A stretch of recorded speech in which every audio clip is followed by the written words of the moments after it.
अस्सलाम वालेकुम dear students, I hope you all are fine. Chemistry grade 11 नया unit start करने लगे हैं। Unit 9 acid and base.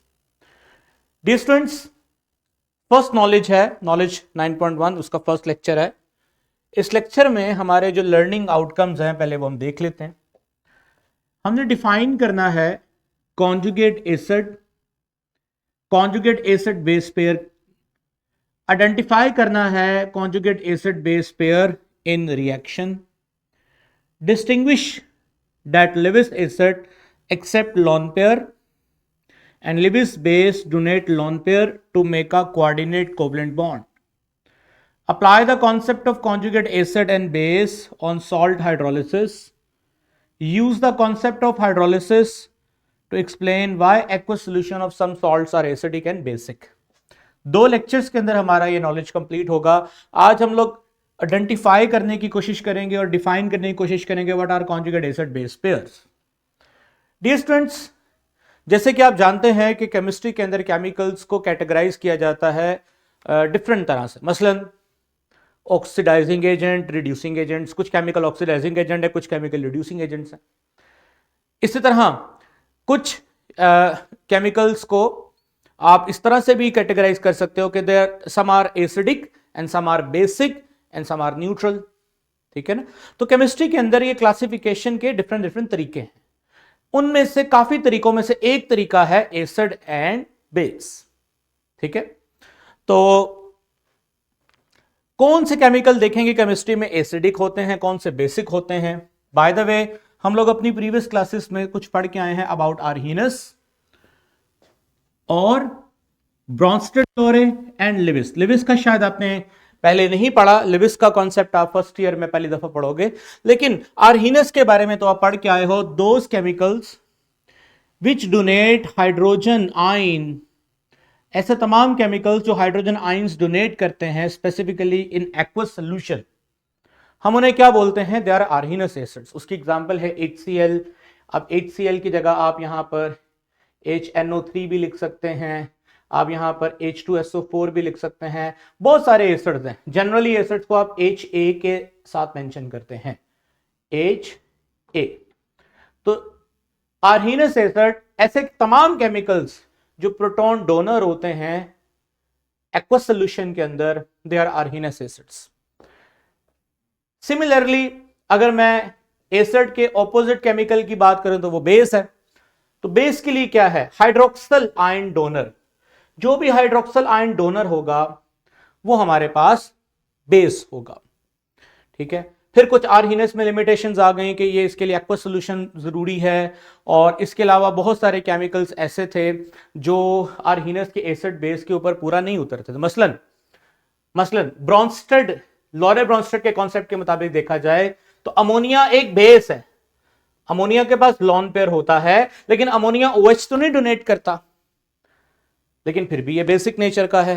तो जरूरी नहीं कि आर्हीनस की सारी बताई हुई बातें पूरी हों। लिमिटेड कॉन्सेप्ट था, इसलिए अगले कॉन्सेप्ट की, लिमिटेड कॉन्सेप्ट का मतलब ऐसी बहुत बड़ी तादाद थी जो ऐसे बहुत बड़ी तादाद में केमिकल्स थे जो आर्हीनस के मुताबिक एसिड थे और आर्हीनस के मुताबिक बेस थे। लेकिन ऐसे और भी बहुत सारे केमिकल्स थे जिनकी नेचर एसिडिक और बेसिक तो थी, बट वो आर्हीनस के कॉन्सेप्ट के मुताबिक पूरा नहीं उतर रहे थे। ठीक है। मसलन अगर मैं बात करता हूं प्रोटॉन, इसकी अमोनिया की, तो अमोनिया के पास तो OH नहीं है। तो जब अमोनिया के पास OH नहीं है, लेकिन नई डेफिनेशन के मुताबिक, लॉरे ब्रॉन्स्टेड की डेफिनेशन के मुताबिक, वो चीज भी बेस होती है जो प्रोटॉन एक्सेप्टर होती है। प्रोटॉन एक्सेप्ट करने के लिए, प्रोटॉन को पालने के लिए जरूरी है लॉन पेयर हो। लॉन पेयर होगा तो प्रोटॉन और लॉन, अच्छा प्रोटॉन जाएगा भी उसके पास ना। देखो ना, प्रोटॉन किसके पास जाएगा? ये बात आप लोगों ने छोटी क्लासों में पढ़ी है। कोऑर्डिनेट कोवलेंट बॉन्ड बनना जरूरी है, और कोऑर्डिनेट कोवलेंट बॉन्ड बनने के लिए किसका होना जरूरी है? लॉन पेयर का होना जरूरी है। तो लॉरे ब्रॉन्स्टेड के मुताबिक वो चीज बेस होती है जिसके पास लॉन पेयर हो और वो प्रोटॉन एक्सेप्टर हो। ठीक है। अच्छा, लॉरे ब्रॉन्स्टेड के मुताबिक proton donor, basically proton H+ का दूसरा नाम प्रोटॉन है। तो इसका मतलब लोरे ब्रॉन्स्टेड ने तकरीबन वही बात की एसिड के बारे में जो आर्हीनेस ने की। आर्हीनेस ने हाइड्रोजन आयन का नाम लिया था और लोरे ब्रॉन्स्टेड ने हाइड्रोजन आयन की बजाय प्रोटॉन का नाम लिया है, ठीक है, हालांकि दोनों एक ही चीज है। ओके, अच्छा, इन दोनों में अगर देखा जाए तो एसिड सेम है, लेकिन फर्क कहां पर आ गया, इनके बेसिस में फर्क आ गया, ठीक है।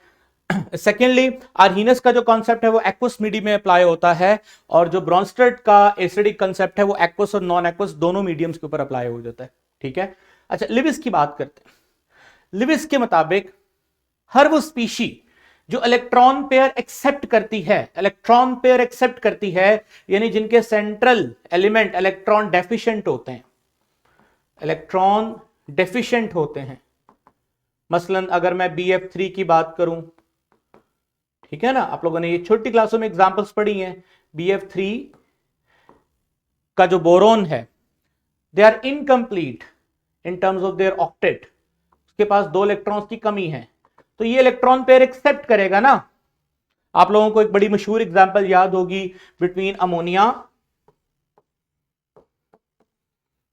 अमोनिया एंड BF3, आप लोगों ने छोटी क्लासों में पढ़ा हुआ है इसको।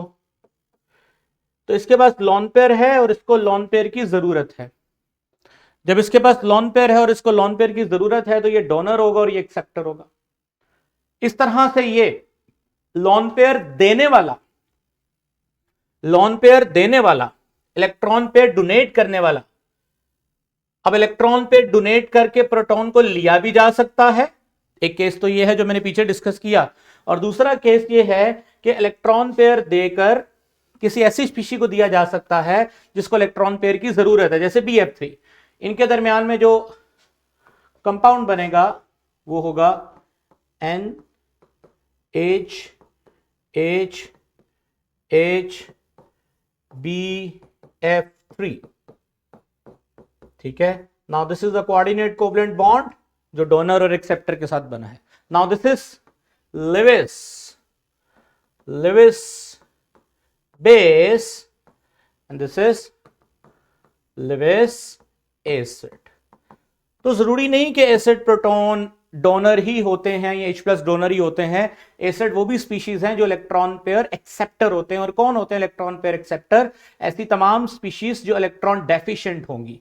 कौन सी चीजें इलेक्ट्रॉन डेफिशिएंट हो सकती हैं? या तो जिनका ऑक्टेट इनकम्प्लीट होता है या उनके ऊपर क्या चार्ज हो, पॉजिटिव चार्ज हो, तो वो इलेक्ट्रॉन एक्सेप्ट करने की सलाहियत रखते हैं, इलेक्ट्रॉन पेयर एक्सेप्ट करने की सलाहियत रखते हैं। बोथ आर सारी के सारे जो केमिकल्स हैं जो ये करेंगे, दे आर लिविस एसिड्स। ये एक तो खाका है जो आप लोगों ने पढ़ना है, आपने फर्स्ट ईयर में इनके बारे में पढ़ना है, Lewis acids and Bronsted acid and base, Lewis acid and base. Arrhenius के बारे में आपने ऑलरेडी डिस्कस किया हुआ है। जी डियर स्टूडेंट्स, तो मैं मूव करता हूं एसिड बेस कंसेप्ट जो हमारे SLOs हैं उनके ऊपर। स्टूडेंट्स, मैं यहां पर जनरली आपको बताता हूं। मान लीजिए मेरे पास एक एसिड है HA। नॉर्मली एसिड को हम रेड कलर से बनाते हैं due to their litmus action HA। इसको मैं पानी में डालता हूं H2O, तो क्या होगा? पानी प्रोटॉन एक्सेप्ट करेगा और बनेगा H3O+ और साथ में बनेगा A-, ठीक है। अब इनमें से ये वो स्पीशी है जिसने प्रोटॉन दिया है। Now this is acid. इसने प्रोटॉन लिया है, नाउ दिस इज बेस। अब अगर मैं बात करता हूं फॉरवर्ड रिएक्शन की, तो फॉरवर्ड रिएक्शन का होना, मुझे स्क्रीन में रखें, फॉरवर्ड रिएक्शन का होना तभी मुमकिन है जब ये एसिड एसिडिक बिहेव करेगा। क्या एसिडिक बिहेव करेगा भाई? एसिडिक बिहेव यही करेगा ना कि प्रोटॉन दे देगा और ये प्रोटॉन ले लेगा। Now this is forward reaction. और फॉरवर्ड रिएक्शन का होना, यहां मैं 7 पॉइंट लिखता हूं, जितना ज्यादा फॉरवर्ड रिएक्शन होगा, जितना ज्यादा फॉरवर्ड रिएक्शन होगा उतनी ज्यादा एसिडिक एंड बेसिक स्ट्रेंथ क्या होगी, ज्यादा होगी। अब मैं इसका अगर रिवर्स रिएक्शन डिस्कस करूं, फ्रेंड्स रिवर्स रिएक्शन अगर चलता है तो रिवर्स रिएक्शन में कौन सी स्पीशी है जो रीएक्सेप्ट करेगी प्रोटॉन, ए माइनस रीएक्सेप्ट करेगी प्रोटॉन, और प्रोटॉन को एक्सेप्ट करना क्या है, बेसिक नेचर। तो ए माइनस किसी दौर में क्या था, एच ए, तो यानी जो एसिड होता है प्रोडक्ट में जाकर वो बदल जाता है, कॉन्जुगेट बेस बन जाता है रिवर्स रिएक्शन के लिए। H2O जो बेस है क्योंकि उसने प्रोटॉन लेना है, बट अगर प्रोडक्ट में देखो तो वो प्रोटॉन लेने वाला नहीं बल्कि देने वाला बन गया है, तो now this is conjugate acid. तो याद रखिएगा, बेस के अगेंस्ट पेयर कॉन्जुगेट एसिड है, एसिड के अगेंस्ट पेयर कॉन्जुगेट बेस। अब अगर रिवर्स रिएक्शन चला तो इसका मतलब, रिवर्स रिएक्शन चलने का मतलब क्या है कि रिएक्शन अगर वापस आ गया तो इसका मतलब दे आर स्ट्रॉन्ग। इसका मतलब यहां लिखता हूं कि अगर रिवर्स रिएक्शन गया, रिवर्स डायरेक्शन में रिएक्शन हुआ तो उतना ज्यादा कॉन्जुगेट एसिड स्ट्रॉन्ग होगा एंड कॉन्जुगेट बेस भी उतनी ही ज्यादा क्या होगी, स्ट्रॉन्ग होगी। Got it? ये बात आपने याद रखनी है, ठीक है, क्योंकि इनकी इज्जत यह है कि आगे जाएं, इनकी इज्जत यह है कि पीछे जाएं। अगर इनकी इज्जत रहनी है तो इनकी इज्जत जाएगी। मतलब क्या है कि अगर ये फॉरवर्ड जाएंगे तो ये फिर रिवर्स नहीं आ सकते, अगर वो स्ट्रांग है तो फॉरवर्ड जाएंगे तो फिर इनका रिवर्स आना नहीं बनता। अगर ये रिवर्स आ गए इसका मतलब फिर ये स्ट्रांग है वो वीक है। तो यहां से फिर एक गोल्डन पॉइंट जो कि आपको बताने लगा हूं वो आप हाईलाइट कर लें कि जो एक स्ट्रांग एसिड होता है वो रखता है वीक कॉन्जुगेट बेस, ये बात याद रखनी है आपने। और जो स्ट्रांग बेस होती है, डेफिनेटली बेस का ओपोनेंट कौन है, कॉन्जुगेट एसिड, तो वो वीक होगा। ठीक है, ये बात आपने याद रखनी है। अच्छा, अब इस बात को सामने रखते हुए मैं आपके साथ डिफरेंट एग्जांपल्स शेयर करूंगा, और आप लोगों ने ये मैट्रिक लेवल पे सारी एग्जांपल्स पढ़ी हुई हैं, like HCl। Now this is proton donor acid, water proton acceptor base, hydronium ion and chloride ion. अब hydronium ion, chloride ion, chloride ion क्या है, A minus, and what is chloride ion, chloride ion यहां पर conjugate base है, ठीक है, जो कि एक वीक बेस है, क्योंकि HCl स्ट्रांग है ना। HCl के स्ट्रांग होने का मतलब फॉरवर्ड रिएक्शन, ठीक है। तो अगर मैं यहां पर शो करना चाहूं तो मैं एक छोटा सा एरो शो कर देता हूं, उससे एक चीज आपको अंदाजा हो जाएगी। कौन सा एरो बड़ा है, फॉरवर्ड गोइंग एरो बड़ा है, रिवर्स गोइंग, इसको करें सर, फॉरवर्ड गोइंग एरो बड़ा है, रिवर्स गोइंग एरो छोटा है। इसका मतलब ये रिएक्शन की डायरेक्शन फॉरवर्ड है, और फॉरवर्ड रिएक्शन ये शो करता है कि HCl स्ट्रॉन्ग एसिड है, तभी तो वो फॉरवर्ड जा रहा है। इसका कॉन्जुगेट बेस वीक है, तभी तो वो रिवर्स कम जा रहा है ना, वापसी कम है जी। अमोनिया प्रोटॉन एक्सेप्टर, क्योंकि लोन पेयर है। वाटर यहां पर प्रोटॉन डोनर, यानी वाटर डबल नेचर शो करता है, एसिडिक भी और बेसिक भी। Amphibians, those animals which can exist at both in water and outside water, यानी पानी में भी रहते हैं, पानी से डबल नेचर शो करते हैं एम्फीबियंस। पानी भी डबल नेचर शो कर रहा है, एसिड के सामने बेस, बेस के सामने एसिड। देखो यहां पर अमोनिया के सामने प्रोटॉन देने वाला बन गया, एसिड बन गया, ठीक है। तो now this is NH3 and ammonium ion क्या है यहां पर, conjugate base, sorry conjugate acid, and this OH minus is conjugate base, ठीक है। अगर ये स्ट्रॉन्ग है, और जो कि स्ट्रॉन्ग है, OH माइनस भी as a conjugate base strong है, और ammonium as a conjugate acid strong है, तो ये रिवर्स हो जाएंगे। इनके रिवर्स होने से ये पता चलता है, इनके रिवर्स होने से पता चलता है कि अमोनिया एक वीक बेस होगी। ठीक है, तो अगर इसको इस तरह शो किया जाए, अगर एरोस की मदद से शो किया जाए कुछ इस तरह, ये बता रहा है किस रिएक्शन की ज्यादा चलेगी, फॉरवर्ड की या रिवर्स की। ठीक है जी, ये वही रिएक्शन दोबारा दिखाया जा रहा है जो पहले नंबर पे आपको दिखाया गया। इसमें HCl एसिड है, वाटर बेस है, कॉन्जुगेट एसिड बेस का कॉन्सेप्ट। अब अमोनिया ये सारा, अच्छा अब इस पे देखो ना, वही चीज दोबारा आ गई है, ammonia and ammonium. Ammonia is base, ammonium is acid. Now this is acid base pair, water is acid and OH is base. Now this is acid base conjugate acid base pair, इस तरह से। ठीक है,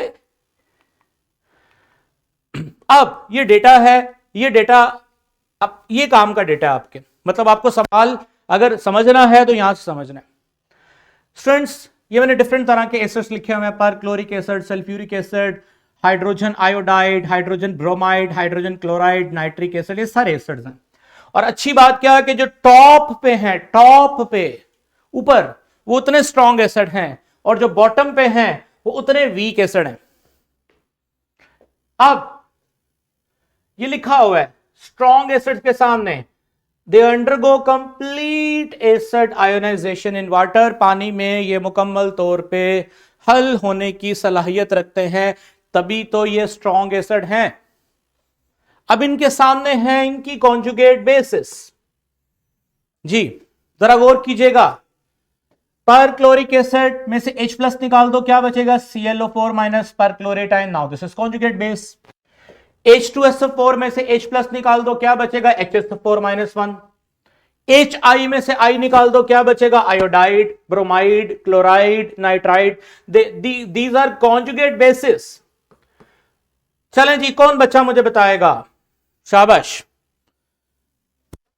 क्या मैंने बोला था, जितना मजबूत एसिड होगा, जितना मजबूत एसिड होगा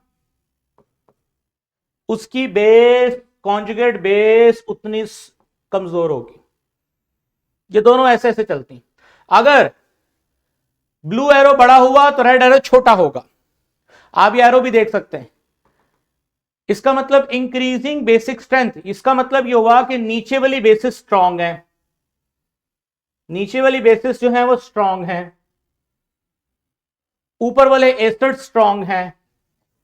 इसका मतलब मुझे तो समझ आ गया है कि अगर ये एसिड स्ट्रांग है तो इनके सामने इनकी कॉन्जुगेट बेसिस, इनके सामने इनकी कॉन्जुगेट बेसिस जितनी भी हैं वो सारी की सारी क्या हैं, वीक। यानी ऊपर वाली जो बेसिस है वो वीक बेसिस है, और नीचे वाली अगर कॉन्जुगेट बेसिस स्ट्रांग है, कॉन्जुगेट बेसिस स्ट्रांग है, तो उनके सामने वाले एसिड्स वीक हैं। ये लिख रहा हूं जी मैं, ये चार्ट आपको हेल्प करेगा। They are weak acids, they are weak acids. Opponent में उनकी कॉन्जुगेट बेसिस क्या है, कॉन्जुगेट बेसिस क्या है, स्ट्रॉन्ग। जब कॉन्जुगेट बेसिस वीक होंगी तो उनके एसिड्स क्या होंगे, स्ट्रॉन्ग होंगे। आई होप कि आपको ये बिहेवियर एसिड कॉन्जुगेट बेस का समझ आ गया। मैं आखिर में यहां पर एक पेज ऐड करूंगा और आपसे एक छोटी सी चीज शेयर करता हूं। पेज ऐड कर दें, चलो मैं कर लेता हूं। अच्छा जी, बड़ी आसान बात है। एसिड, किसी भी एसिड की इज्जत क्या है, उतनी ज्यादा उसकी आयोनाइजेशन हो। एसिड डायरेक्टली, एसिडिक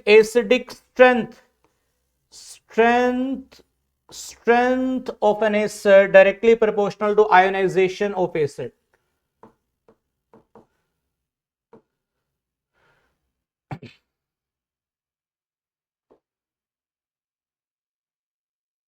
जी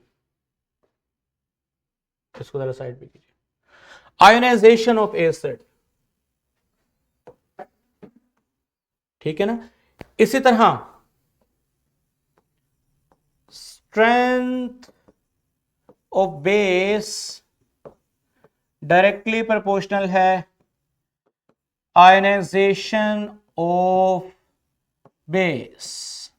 ओके, अगली बात, एसिड आयोनाइज होने के बाद क्या बनाता है? एसिड आयोनाइज होने के बाद क्या बनाता है? Conjugate base. अब कॉन्जुगेट बेस की स्ट्रेंथ अगर कम होगी तो उसके एसिड की स्ट्रेंथ ज्यादा होगी। ठीक है ना? इसी तरह इसको देख लें, strength of base directly proportional to ionization of base. Strength of base, अच्छा बेस आयोनाइज होने के बाद क्या बनाएगा? Conjugate acid. कॉन्जुगेट एसिड की स्ट्रेंथ जितनी ज्यादा होगी, इस बेस की स्ट्रेंथ क्या होगी? वीक होगी। ठीक है, दोनों में बेसिकली इनवर्स रिलेशन है।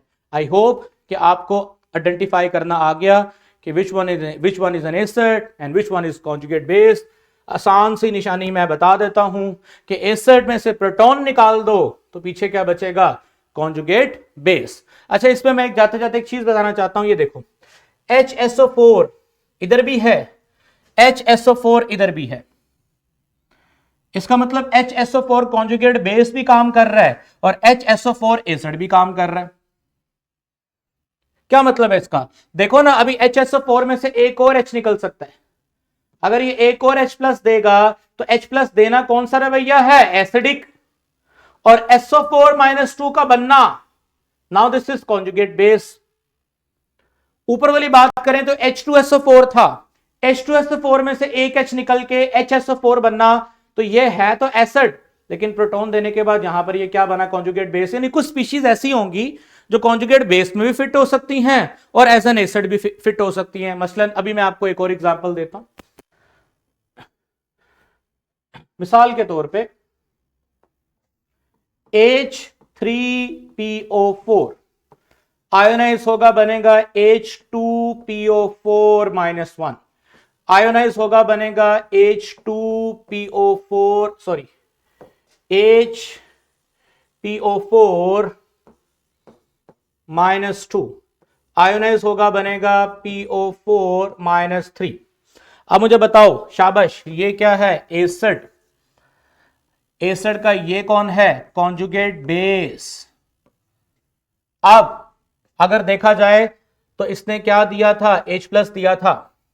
अगर देखा जाए तो ये वाला जो केमिकल है ये भी H प्लस दे के ही आगे गया है ना, तो इसका मतलब ये कॉन्जुगेट बेस इस एसिड का तो है, लेकिन ये खुद एसिड है, अभी खुद भी एसिड है अभी ना, क्योंकि अभी H प्लस दे सकता है। अब इस एसिड का ये कौन है?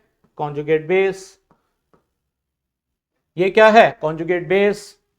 अब ये खुद तो ये कॉन्जुगेट बेस इस एसिड का तो है, लेकिन खुद भी अभी ये एसिड है, क्योंकि अभी भी ये क्या दे सकता है? H प्लस, यानी अभी ये एसिड भी है। अब इस एसिड का ये कौन है? ये इसका कॉन्जुगेट बेस। ठीक है ना? PO4 अब एसिड नहीं हो सकता क्योंकि इसमें मजीद H प्लस नहीं है। Now is the final conjugate base. ठीक है, तो ये आपको आइडेंटिफाई करना आना चाहिए कि which pair should be both we called acid and conjugate base, उसकी निशानी आपको पता होनी चाहिए। एक और मिसाल आपको दे देता हूं, जैसे कि H2SO4 है, अभी जो मैंने आपको पढ़ाया, शाबाश, क्या बनेगा? H प्लस और साथ में क्या बनेगा? HSO4-1। तो ये क्या है? एसिड। ये क्या है? Conjugate base. ठीक है ना? ये क्या है? Conjugate base. अब अभी भी एसिड भी है ये, क्यों? क्योंकि अभी ये प्रोटॉन दे सकता है, SO4-2 बनेगा। तो भाई ये क्या है? शाबाश, एसिड का कॉन्जुगेट बेस, बट ये फाइनल कॉन्जुगेट बेस है। ये एसिड अगर कोई कहेगा तो वो गलत, एसिड नहीं। ठीक है ना? So an acid can be a conjugate base but a final conjugate base can never be an acid. ठीक है ना? ये याद रखना है आपने। आई होप कि हमारा जो टारगेट था वो आपको अच्छे तरीके से समझ आ गया है। हमने अच्छे तरीके से समझ लिया है कि कॉन्जुगेट एसिड बेस पेयर क्या है, हमने उनको आइडेंटिफाई करने का तरीका भी देख लिया। इंशाल्लाह कल लिविस एसिड बेस पे बात होगी और हाइड्रोलिसिस पे बात होगी। होप तो स्टूडेंट्स कि आज के लेक्चर में आपको कोई इश्यू नहीं है, क्लियर है सब। इंशाल्लाह कल मिलेंगे। Take your time. अल्लाह हाफिज़।